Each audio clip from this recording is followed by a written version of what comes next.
Alright guys, we're back again. This is a little plumbing hack, but it's pretty much how I install shutoff valves in new construction or bathroom renos. This is a shutoff for the toilet. A lot of guys stub out with PEX. I don't. I always stub out with copper because I feel it's a better job. And when you stub out with PEX, the PEX is moving all over the place and it looks like garbage. So this is the way I do it. Let me know in the comments below how you do it, but I'll show you the way I do it. First thing is first, make sure the copper's nice and clean. Make sure there's no paint on it, grout, because you know how those tile guys are, painters. They just don't care. We're always painting our pipes. Once that pipe is clean, you're going to need a compression angle stop, quarter turn or multi-turn, a bell escutcheon, and a copper sleeve. Unfortunately, the bell escutcheon doesn't fit the copper sleeve. So what you're going to have to do is you're going to have to make that hole bigger. The way I do it is grab a step bit and start making the hole bigger. Just be careful, guys. If the escutcheon is very sharp, if you're making that hole and that bell escutcheon spins, it will cut you. So alternative, you could just gonna grab a rag, hold the escutcheon, and make the hole bigger.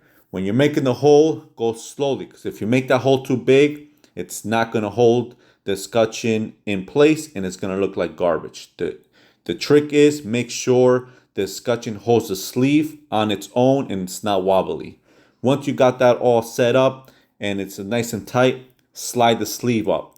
Since you're using compression, you're gonna need a minimum of 1 inch in front of the sleeve. You could do a little more because you have to play with that sleeve. I do about 1.1 inch, 1.25 inch. That's the sweet spot. Once you cut the copper, all right, you make sure you don't forget to ream the pipe. I know a lot of you guys saying you don't ream the pipe. I do ream the pipe. So ream the pipe, make sure there's no burrs on it. Slide the sleeve back out. Give it another cleaning on the outside with the army cloth. Make sure everything's spotless. Once that's all clean, now we can start putting together everything.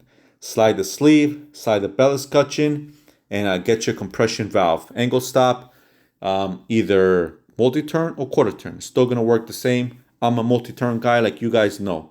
Slide the nut, put the new ferrule in there, put some pipe dope on the threads. Guys, do not use Teflon.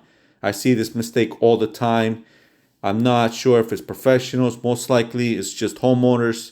Guys, don't use Teflon. This is a mechanical bond joint. The ferrule is supposed to squeeze against the copper, and that's what makes the seal.